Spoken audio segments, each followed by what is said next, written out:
வணக்கம். இன்னைக்கு வந்து பார்த்தீங்கன்னா, மல்டிபிள் ஸ்க்ளரோசிஸ்ன்ற கண்டிஷன பத்தி பார்ப்போம். இந்த மல்டிபிள் ஸ்க்ளரோசிஸ் அப்படிங்கிறது என்னன்னு பார்த்தீங்கன்னா, பாடிக்கும் பிரெயினுக்குள்ள நர்வ் கண்டக்ஷன் சரியா தகவல் போகாம இருக்கிறதா வந்து மல்டிபிள் ஸ்க்ளரோசிஸ் அப்படிங்கிறது. ஸோ இதில என்ன நடக்குது அப்படின்னா, நம்மளுடைய இம்யூன் சிஸ்டமே வந்து அந்த நரம்புக்கு மேலே இருக்க ஒரு கவர் இருக்கும். அதாவது மைலின் ஷீத்துன்னு சொல்லுவாங்க.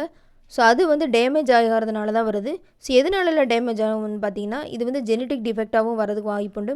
எனி என்விரான்மெண்டல் காசஸ் இல்லை விட்டமின் டி டெஃபிஷியன்சினால் வருது, ஸ்மோக்கிங்னால் வருது, இது மனாலெல்லாம் இந்த பிரச்சனைகள் வரதுக்கான வாய்ப்பு இருக்கும். ஸோ இது வந்தால் இந்த பேஷண்ட் எப்படி இருப்பாங்கன்னு பார்த்தீங்கன்னா, பொதுவாக வந்து பாடிக்கும் உள்ள பிரெயினுக்கும் உள்ள நரம்பு மூலம் போகிற தகவல்கள் வந்து சரியாக போகாமல் இருக்கும்.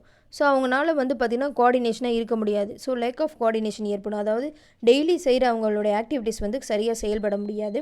அது மட்டும் இல்லாமல் சிலருக்கு வந்து நடக்கும்போது தள்ளாட்டம் ஏற்படுறதுக்கான வாய்ப்பு உண்டு. அதே மாதிரி மெயினாக வந்து செக்ஷுவல் அண்டு பிரெயின், பிளாடரு, அப்புறம் வந்து பார்த்திங்கன்னா ஸ்டூல், இந்த மாதிரி விஷயங்கள்லாம் வந்து பார்த்திங்கன்னா கரெக்டான ஒரு இதில் வந்து கண்டிஷன் வந்து இருக்காது. ஸோ இது மாதிரிலாம் இருக்கதா மல்டிபிள் ஸ்க்ளரோசிஸ். இதுக்கான மருந்துகள் ஹோமியோபதியில் இருக்குது. இந்த வீடியோ பிடிச்சிருந்தால் லைக் பண்ணுங்கள், ஷேர் பண்ணுங்கள், சப்ஸ்கிரைப் பண்ணுங்கள். நோயை பற்றின சந்தேகங்கள் இருந்தால் ஆன்லைன் மூலமாக கன்சல்டேஷன் பண்ணலாம். ஹோமியோபதி மருந்துகள் வாங்கினாலும் வாங்கிக்கலாம். நன்றி, வணக்கம்.